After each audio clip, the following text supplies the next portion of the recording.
हमारी थी कोविड-19, थी क्या, अभी भी है, ठीक है। उसका अभी चलो वैक्सीन बन गया है तो अभी दिक्कत नहीं है, पर इस कोविड-19 के चक्कर में शिक्षा का जो 1 साल पूरा वो पीछे चला गया। लेकिन आप लोग को मजबूत रहना है, पढ़ना है, सोशल मीडिया प्लेटफॉर्म जैसे यूट्यूब है, टेलीग्राम है, इनका यूज़ करके आपको पढ़ना है, ठीक है। कोचिंग ज़रूरी नहीं है कि आप कोचिंग ही करो।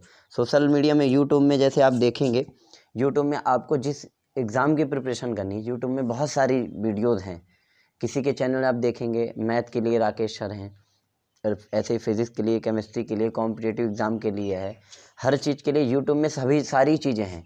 अगर आप कांस्टेबल से लेके पीसीएस तक की तैयारी कर रहे हैं तो यूट्यूब से आप बिल्कुल तैयारी कर सकते हैं। बस आपको एक रिलेवेंट गाइडलाइन चाहिए कि आपको किस चीज़ का प्रिपरेशन करना है, आपका गाइडलाइन, आपका सिलेबस क्या है ना? उसको आपको देख कर के आपका टारगेट क्या है, उसको अचीव करने के लिए वो ज़रूरी है कि आपकी स्ट्रेटजी कैसी होनी चाहिए।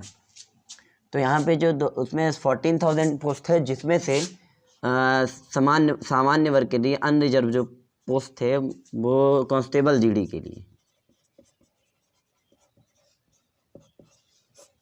कांस्टेबल जीडी के लिए, जनरल रिजर्व के लिए, सॉरी अनरिजर्व के लिए जो वैकेंसीज थी अप्रॉक्स 3,500 पोस्टेज थी, ठीक है। और इसमें जो कट ऑफ गया था सामान्य वर्ग का, जनरल कैटेगरी का जो कट ऑफ था अनरिजर्व का, उसका कट ऑफ था 75.52। अब आप सोच सकते हो कि 14,000 वैकेंसीज में कट ऑफ जो जा रहा है सामान्य वर्ग के लिए 75.5 जा रहा है। मेरा इसी में सिलेक्शन हुआ था 2017 में, और मैं स्पेशल आर्म फोर्स पे था एसएएफ में। मेरी पोस्टिंग जो थी 9th बटालियन रीवा में मेरी पोस्टिंग थी। मैंने 2 साल Madhya Pradesh police special arm force में अपनी सेवा दिया हूँ। मेरा ट्रेनिंग नीमच सीआरपीएफ में हुआ है और मैंने 2 साल सेवा दिया है। उसके बाद कोविड-19 के चक्कर में थोड़ा मेरा रेजिग्नेशन लेट हो गया। मेरा चयन हो गया था कोल माइंस में डिप्टी सर्वेयर के पद पे। अभी मैं महानदी कोल फील्ड में डिप्टी सर्वेयर के पद पे पदस्थ हूँ। कुछ दिन अभी छुट्टी लेके आया हूँ ताकि मैं, बहुत सारे दोस्तों का प्रश्न है कि मध्य प्रदेश पुलिस की परीक्षा के लिए कुछ बताइए, तो मैंने सोचा कि आज छुट्टी लेके जब आऊँगा तो फिर इसके बारे में विस्तार से चर्चा करेंगे। तो आज वही चर्चा हमको करना है। तो मैंने अपनी 2 साल सेवा यहाँ दी। उसके बाद बात करें तो कंपटीशन कितना टफ है आप तो देख ही रहे हैं। तो कोविड-19 ऐसा इकोनॉमिक मतलब बैठा दिया है इंडिया का, इंडिया ही नहीं इवन पूरे वर्ल्ड का इकोनॉमी जो है, जीडीपी आप देखोगे पूरे वर्ल्ड की, इंडिया की, एनी अदर कंट्री की, तो जीडीपी बहुत डाउन हो गया है, ठीक है। तो अब यहाँ से हम देखेंगे कंपटीशन उतना ही ज़्यादा टफ हो जा रहा है। तो 2017 में जो वैकेंसीज थी 3,500 लगभग अनरिजर्व की थी, जिसमें से 75.5 कट ऑफ गया था। अब आप इससे इमेजिन कर सकते हैं, एनालिसिस भी कर लीजिए 2-3 साल के पेपर्स में, आप समझ सकते हैं कि जैसे 2016 में भी हुआ, 2017 में भी हुआ, ठीक है। 2016 में जो मेरिट लिस्ट आई थी, 2016 की बात करूँ मैं, जो वैकेंसीज आई थी, तो उसमें जो कट ऑफ था सामान्य वर्ग के लिए, उसमें जो कट ऑफ था एटलीस्ट 65 था, ठीक है। लेकिन जो 2018 में 17-18 में जो वैकेंसी आई थी, उसका जो कट ऑफ गया जनरल कैटेगरी के लिए 75.52। अब आप इससे लगा सकते हैं कि इसमें भी वैकेंसी काफ़ी थी, इसमें भी एटलीस्ट 40,000 के अप्रॉक्स में वैकेंसी थी, है ना। और जो 2020-21 में आई है, उसमें जो नंबर ऑफ वैकेंसीज है 4,000, ओनली 4,000, 1/3 ऑफ प्रीवियस वैकेंसीज। आप इससे एनालिसिस कर सकते हैं कि 14,000 में कट ऑफ अगर 75.52 जा रहा है, तो 4,000 में, इवन इसमें जनरल की जो वैकेंसी थी 2017-18 में, जनरल की जो वैकेंसी थी 3,500, और 2020 में जब 4,000 वैकेंसी पूरा ऑल ओवर है, इसमें रेडियो और जीडी जनरल ड्यूटी कांस्टेबल का पूरा मिला करके है, तो इसमें जनरल कैटेगरी के लिए जो केवल जीडी जनरल ड्यूटी कांस्टेबल, उसका जो वैकेंसीज है वो ओनली 472।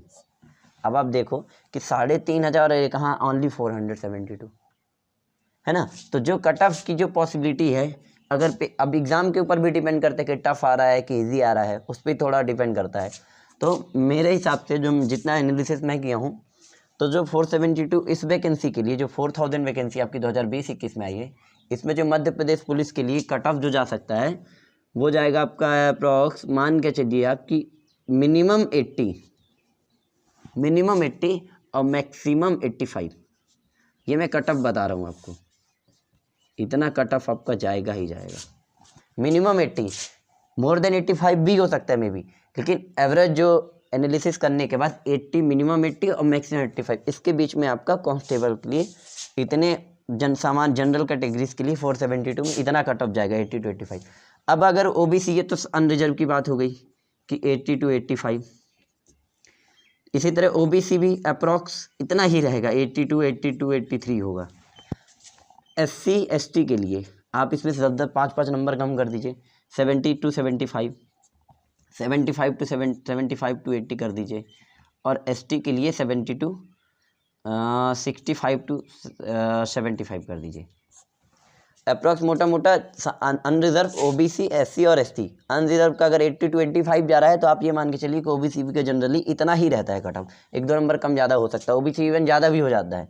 और एससी का जो कट ऑफ होगा वो 75 से लेकर के आपका 80, हालांकि एससी का जाएगा नहीं इतना, लेकिन मिनिमम तब भी आप ये लेके चलिए अगर ये कट ऑफ जनरल करेगा तो ऑब्वियस बात है कि एससी कैटेगरी का जो कट ऑफ होगा वो 75 तो जाएगा ही जाएगा, और एसटी का 70।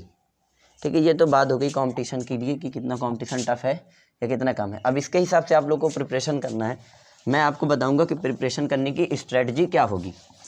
आप लोग ध्यान से देखिए, और मैं चाहता हूं कि आप लोग जब वीडियो देख रहे हैं मेरा, है ना, जब मैंने अपलोड करूंगा इसे यूट्यूब में, तो आप इस वीडियो को अच्छे से देखें, कॉपी रख लें, और कॉपी में रखने के बाद उसे क्या कर लें, उसमें लिखें। ठीक है, अब हम बात करते हैं कि एग्ज़ाम के लिए कैसे अपन को तैयारी करना है। ठीक है,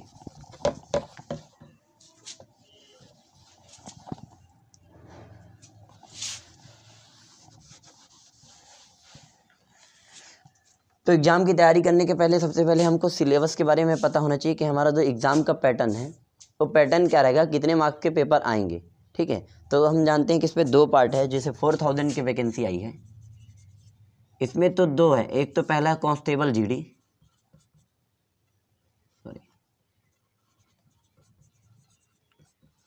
कांस्टेबल जीडी, और दूसरा है कांस्टेबल रेडियो।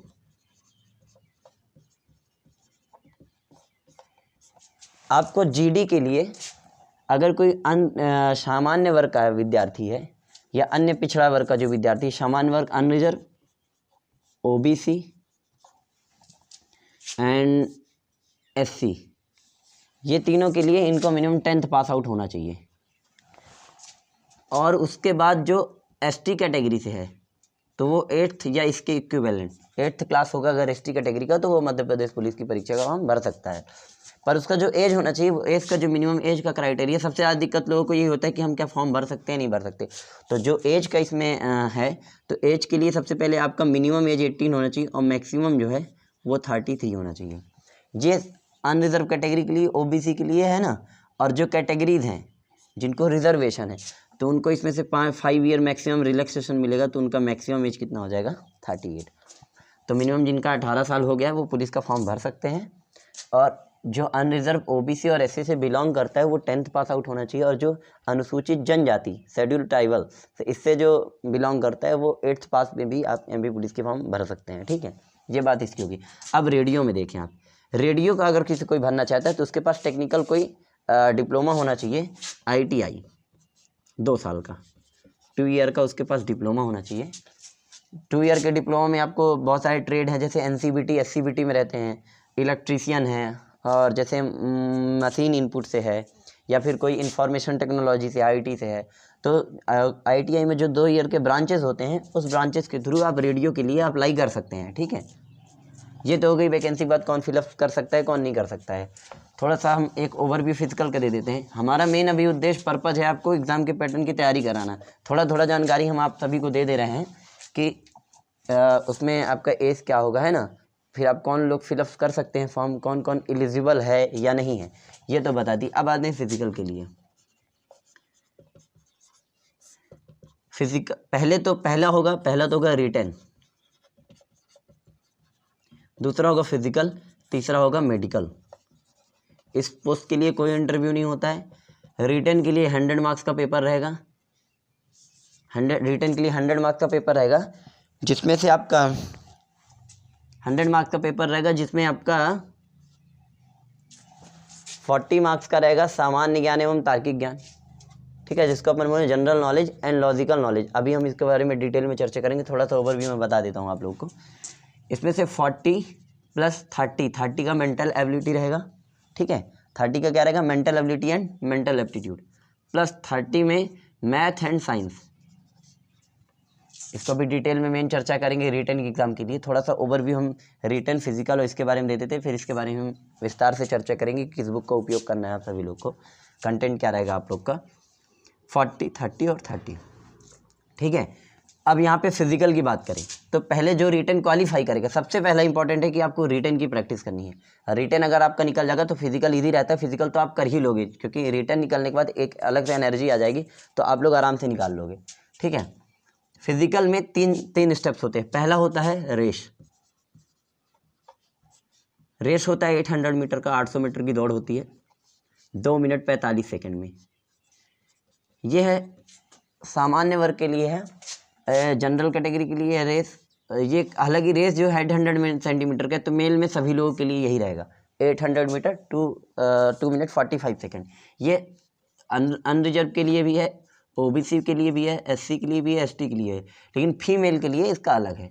जो फीमेल का होगा रेस वो 800 ना होकर 400 का रहेगा, 400 मीटर।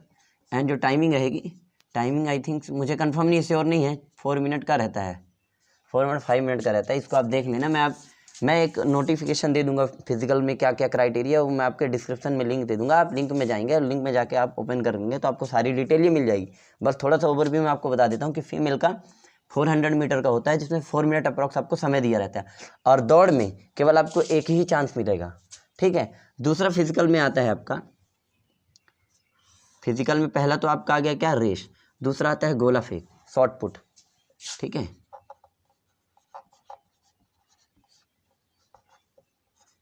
स्पेलिंग पे ध्यान नहीं दीजिएगा।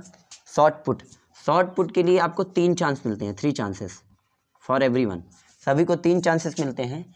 और इस 3 चांसेस में जो मेल के लिए है 19 फीट फेंकना पड़ता है, और जो उसका वेट होता है 7.2 पाउंड का रहता है,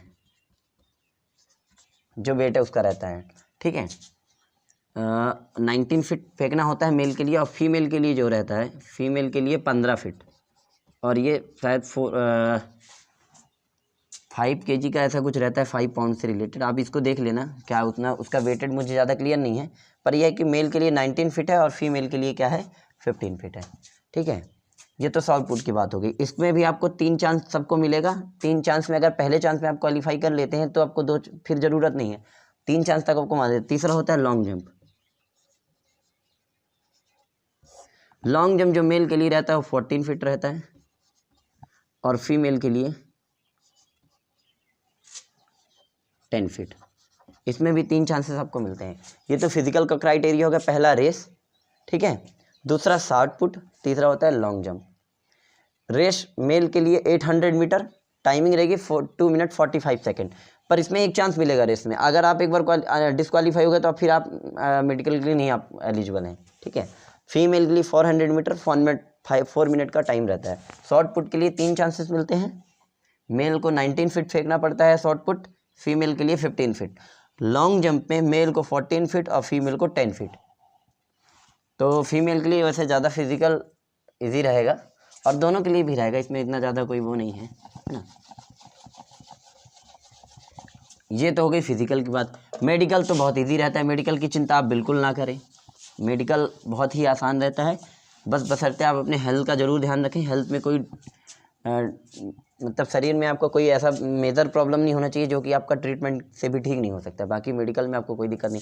सबसे ज़्यादा प्रश्न मेरे से पूछा गया है कि क्या चश्मा मुझे लगता है तो क्या मैं मेडिकल में फ़िट हूँ। प्रॉब्लम ये नहीं है, प्रॉब्लम ये है कि आपका चश्मा लगने के बाद अगर नहीं दिख रहा है तो ये प्रॉब्लम है, तब आप मेडिकली अनफिट हो, ठीक है।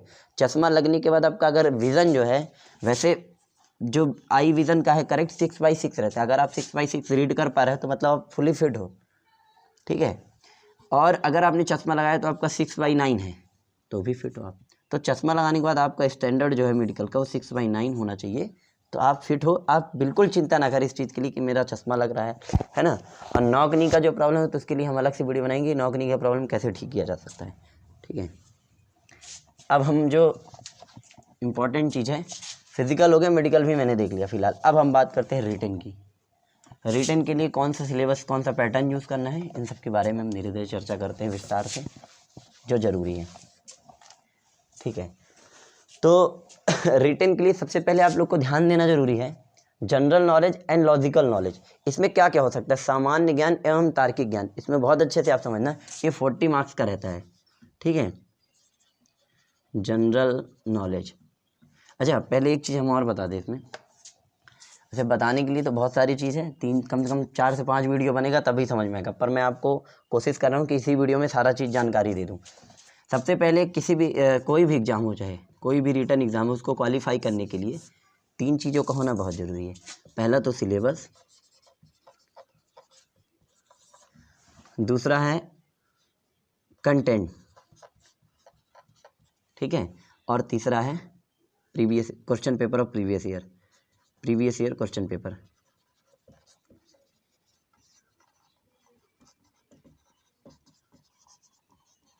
ये 3 चीज़ें अगर आपने अगर सिलेबस को अच्छे से पढ़ लिया है, आपके पास अच्छा कंटेंट है, उस कंटेंट से सिलेबस के सारे टॉपिक को अच्छे से आप कवर कर लिए हैं, फिर उसके बाद आपका अगर कॉन्सेप्ट क्लियर हो गया, आपने प्रैक्टिस किया, फिर उसके बाद अगर प्रीवियस ईयर के क्वेश्चन पेपर आपने सॉल्व किया, ठीक है, तो मैं ये दावे के साथ कह सकता हूँ, अगर आपने ऑनेस्टी से सिलेबस को अच्छे से देखा, कंटेंट आपके पास अच्छे हैं, ऑथेंटिक कंटेंट होना चाहिए, प्रीवियस ईयर के क्वेश्चन पेपर आपने प्रैक्टिस किया है, तो मध्य प्रदेश पुलिस की परीक्षा 6 से 7 मंथ में, 6 से 7 मंथ में आप इजीली क्वालिफाई कर सकते हो, बशर्ते आपका जो प्रिपरेशन का जो डायरेक्शन है वो डायरेक्शन शानदार होना चाहिए, वो डायरेक्शन उसी दिशा उसमें होना चाहिए जो आपका सिलेबस, कंटेंट और प्रीवियस ईयर क्वेश्चन। आप सबसे ज़्यादा ज़रूरी आज के बच्चे क्या है कि कोई भी कॉम्पिटिशन एग्जाम की तैयारी करते हैं, मैथ रीजनिंग पढ़ने लगते हैं, मैथ रीजनिंग पढ़ लिए हो गया, कहीं भी कोचिंग इंस्टीट्यूट में जाते हैं, मैथ भी पढ़ रहे हैं, रीजनिंग भी पढ़ रहे हैं, ये भी पढ़ रहे हैं, वो अरे आपका जो सिलेबस है आप उस पर फोकस करिए।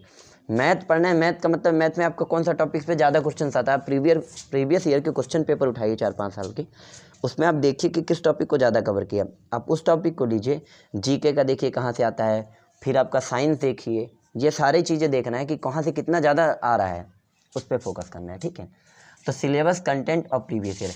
पहले तो सिलेबस की बात करते हैं। सिलेबस में 40 मार्क्स का आएगा general knowledge and logical knowledge, फिर आएगा mental ability and mental aptitude, फिर आएगा science and simple arithmetic math. 40 30 30। आप ये मान लो कि आपको सिलेबस में 4 चीज़ें पढ़ना बहुत ज़्यादा ज़रूरी है। पहला तो रीजनिंग, अभी मैं आपको बताऊंगा कि रीजनिंग में क्या कितने टाइप्स के रीजनिंग होते हैं, वर्बल होते हैं, नॉन वर्बल होते हैं, फिर वर्बल के क्लासिफिकेशन होते हैं, नॉन वर्बल के होते हैं। पहला तो रीजनिंग, आपको अगर एमपी पुलिस की तैयारी करनी है, एमपी पुलिस केवल, तो आपको रीजनिंग, मैथ, एमपी जीके और साइंस, ये अगर आप पढ़ लिए तो 100% मैं कह सकता हूँ कि आपका सिलेक्शन 100% 100% तय है। रीजनिंग आपने अच्छे से कर लिया, मैथ आपने अच्छे से कर लिया, एमपी जीके आपने अच्छे से कर लिया, साइंस आपने अच्छे से कर लिया, तो आपका सिलेक्शन 100% आप सेलेक्ट होंगे। बस आपको रीजनिंग में क्या टॉपिक पढ़ना है वो मैं सारा चीज़ क्या है, टाइम सेव करने के लिए यहाँ पे सारा डिटेल में लिख लिया, मैं आपको एक 1 बाय 1 करके समझाते जाऊँगा कि रीजनिंग में क्या है, मैथ में क्या है, एमपी जीके में कौन सा पढ़ना है, साइंस में क्या पढ़ना है। ठीक है, अब यहाँ देखो रीजनिंग को बोलते हैं तार्किक शक्ति, लॉजिकल नॉलेज या जनरल नॉलेज। इसमें रीजनिंग में सबसे पहले अपन फोकस करते हैं, रीजनिंग को बोलते हैं तार्किक शक्ति। लॉजिकल भी अपन बोल देते हैं वैसे जनरल इंग्लिश में। There are 2 types of reasoning के कितने टाइप्स है, 2 टाइप्स है। पहला तो है वर्बल और दूसरा है नॉन वर्बल। ठीक है, वर्बल में आपके 3 टाइप्स के होते हैं, एक तो होता है जनरल मेंटल एबिलिटी, दूसरा होता है लॉजिकल रीजनिंग और तीसरा होता है analytical reasoning. General mental ability में आपको पेन की ज़रूरत होती है, मतलब आप अगर जनरल मेंटल एबिलिटी से रीजनिंग के क्वेश्चंस आप कर रहे हैं वर्बल में, तो आपको मैक्सिमम यूज़ ऑफ पेन का ज़्यादा यूज़ करना पड़ता है कॉपी का। ठीक है, और जो लॉजिकल रीजनिंग होता है उसमें पेन का कम यूज़ करना पड़ता है, माइंड का ज़्यादा यूज़ करना पड़ता है। कि आप किसी क्वेश्चन को, रीजनिंग का क्वेश्चन अगर किसी लॉजिकल रीजनिंग का क्वेश्चन है तो आपको लॉजिक लगाना पड़ता है माइंड से, पेन की जरूरत उसमें कम पड़ती है, पेन की जरूरत ना के बराबर। तो जनरल मेंटल एबिलिटी में जो सारे टॉपिक ये दिए हुए हैं, अल्फ़ाबेट टेस्ट और ranking order, analogy, classification, series and missing terms, coding decoding, blood relationship, direction sense test, cube and cuboid, dice and clock, symbol and notation, arithmetical reasoning, arrangement of word in logical order. तो ये general mental ability के topics हैं। अगर हमको MBBS करना है तो ये रीजनिंग के जितने टॉपिक हैं उनको हम कवर करना पड़ेगा, क्योंकि सारे से क्वेश्चन एक एक दो दो क्वेश्चन सारे टॉपिक से आते हैं। ठीक है, थोड़ा थोड़ा मैं एक समझा देता हूँ फटाफट। अल्फ़ाबेट टेस्ट में आपका अल्फ़ाबेट जो ABCD होता है उनसे रिलेटेड क्वेश्चंस आते हैं, ये जनरल मेंटल एबिलिटी में आ जाएंगे। रैंकिंग ऑर्डर आपको जैसे पूछ दिया जाता है कि एफ का प्लेस कौन सा है, जी का प्लेस कौन सा है, तो ये अल्फ़ाबेट टेस्ट में आ जाएगा। इसी तरह रैंकिंग ऑर्डर है, ठीक है, आपने बेटर रैंकिंग उसमें होता है। फिर एनोलॉजी है, क्लासिफिकेशंस है, सीरीज में नंबर जो कुछ देखो, रीजनिंग में कुछ मैथ्स भी होते हैं, ठीक है ना। आपको जैसे सीरीज का टर्म्स है, जैसे हमने बोल दिया कि 2, 8, 10, इसके बाद नेक्स्ट टर्म कौन सा आएगा, तो सीरीज में आ जाता है आपका। ठीक है, फिर मिसिंग टर्म्स कौन से हैं। फिर उसके बाद कोडिंग डिकोडिंग है, कोडिंग डिकोडिंग करना। ब्लड रिलेशनशिप, जैसे उसके बुआ के बेटे का ये वो है ना, ऐसा करके ब्लड रिलेशनशिप में आ जाता है आपका। डायरेक्शन टेस्ट दिशा परीक्षण के लिए होता है कि कोई व्यक्ति यहाँ पे खड़ा है, उसने दाईं ओर मुड़ा, फिर बाईं ओर मुड़ा, तो उससे रिलेटेड क्वेश्चंस आते हैं। फिर क्यूब क्यूबाइड घन घनाभ, एक्चुअल में क्यूब क्यूबाइड जो है वो मैथ का क्वेश्चन है, लेकिन इसको किसमें जनरल मेंटल एबिलिटी में रखा गया है। ठीक है, डाइस एंड क्लॉक है, सिंबल एंड नोटेशन है, अर्थमेटिकल रीजनिंग है, अरेंजमेंट वर्ड्स ऑफ। ये सारे टॉपिक्स आपको मैं बुक बता दूंगा, आप बिल्कुल चिंता मत कीजिए, बुक बता दूंगा, उस बुक से आपको सारा टॉपिक दिया रहेगा। फिर लॉजिकल रीजनिंग में जैसे सिलॉजिज्म है, वेन डायग्राम है, कॉज एंड इफेक्ट है, स्टेटमेंट आर्गूमेंट है, स्टेटमेंट एंड कंक्लूजन है। सबसे ज़्यादा क्वेश्चन स्टेटमेंट कंक्लूजन से आते हैं, कथन एवं निष्कर्ष। ठीक है, इनसे रिलेटेड क्वेश्चंस आते हैं कि जैसे स्टेटमेंट दे दिया जाता है और उसमें आपको कंक्लूजन दे दिया जाता है। स्टेटमेंट को देखो, आप पढ़ो अच्छे से, और कंक्लूजन में ये देखो कौन सा कंक्लूजन उस स्टेटमेंट को फॉलो करता है। फिर सिचुएशन एंड रिएक्शन है, किस सिचुएशन में आपका रिएक्शन क्या होता है। फिर verification of truth of the statement, कोई भी स्टेटमेंट दिया उसको आप वेरीफाई करोगे कि वो सही है या गलत है। ये लॉजिकल रीजनिंग में आ जाए। उसके बाद आता है एनालिटिकल रीजनिंग। तो एनालिटिकल रीजनिंग में क्या होता है कि जो जनरल मेंटल एबिलिटी है और लॉजिकल रीजनिंग है, तो दोनों का जो कंबाइंड पोर्शन होता है वो कहलाता है एनालिटिक। मतलब आपको माइंड का भी यूज़ करना है और पेन भी यूज़ करना है, तो जब दोनों का यूज़ होगा तो आ गया एनालिटिक रीजनिंग। ये तो वर्बल रीजनिंग का टॉपिक होगा। नॉन वर्बल में आपका आता है series, analogy, classification, counting of figure की जो काउंटिंग हो, ट्राइंगल हो गया, रेक्टेंगल हो गया, इनकी फिगर की काउंटिंग होती है। फिगर मैट्रिक्स में आपका जैसे एक बॉक्स बना देगा, ऐसे आपका दिया रहेगा कि 4 है, 2 है, 3 है, इधर क्या होगा बताओ। तो ऐसे कहाँ थे, फिगर मैट्रिक्स में आते। फिगर आपको बना दिया जाएगा, आपसे पूछा जाएगा कि इसमें इस वाले बॉक्स में क्या होगा। ठीक है, एम्बेडेड फिगर में आपका जैसे कोई भी फिगर दे दिया उसमें छिपा हुआ है, जैसे कोई फिगर हमने बना दिया, जैसे कुछ भी हमने फिगर बना दिया और फिर नेक्स्ट वाले में पूछा कि बताइए कि ये वाले फिगर में क्या ये है या नहीं है, तो एम्बेडेड फिगर, जिसको अपन बोलते हैं छिपा हुआ। कोई भी एक डायग्राम होगा, उस डायग्राम में देखेंगे कि उस डायग्राम से मैच करता हुआ इन 4 ऑप्शन में से कौन सा है, तो वो एम्बेडेड फिगर में आएगा। Paper cutting, folding, mirror image, जैसे कोई 6 है तो उसका मिरर इमेज क्या बनेगा, 6 का उल्टा, जैसे 6 है ये, लेकिन इसका मिरर इमेज में कैसे बनेगा, ऐसे बनेगा, तो वही है कि इसमें मिरर इमेज है। ये आपका नॉन वर्बल में आ जाता है। ठीक है, ये तो हो गई रीजनिंग की बात। अब आता है मैथ। अब सबसे प्रॉब्लम ये आ जाता है कि मैथ में कभी कभी बोल देते हैं क्वांटिटेटिव एप्टीट्यूड, कभी कभी बोलते हैं अर्थमेटिक, कभी कभी नंबर सिस्टम। तो मैथ में जनरली क्वांटिटेटिव एप्टीट्यूड के भी टाइप्स होते हैं। कौन कौन से होते हैं, तो पहला होता है number system, arithmetic, algebra, mensuration या जियोमेट्री, मेंसुरेशन एंड जियोमेट्री। ठीक है, नंबर सिस्टम में आपको टाइप्स ऑफ नंबर से रिलेटेड जितने वाले प्रॉब्लम्स है वो सारे के सारे नंबर सिस्टम के अंतर्गत आएंगे मैथमेटिक्स में।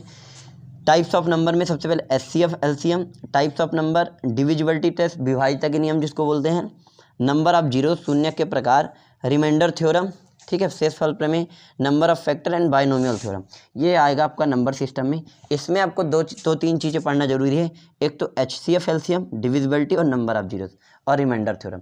ये 3-4 टॉपिक से आपको क्वेश्चन आते ही आता है। फिर अर्थमेटिक में आप चलिए, अर्थमेटिक में सबसे important average, mixture and allegation से एक आध क्वेश्चन आते हैं, इसमें ज़्यादा फोकस नहीं करना, आपको फोकस करना है average, percentage, profit and loss, interest, simple interest and ratio and proportion, time and work, time and speed. Arithmetic का ज़्यादा वेटेज रहता है मैथमेटिक्स में। अर्थमेटिक कल जो मैथ होता है जिसको बोलते हैं अंक गणित, उसमें आपका एवरेज, औसत, ठीक है, प्रॉफिट लॉस मतलब लाभ एवं हानि, सिंपल इंटरेस्ट साधारण ब्याज, और रेशियो प्रोपोर्शन, अनुपात एवं समानुपात, टाइम एंड वर्क, समय और कार्य, और टाइम एंड स्पीड मतलब समय एवं दूरी।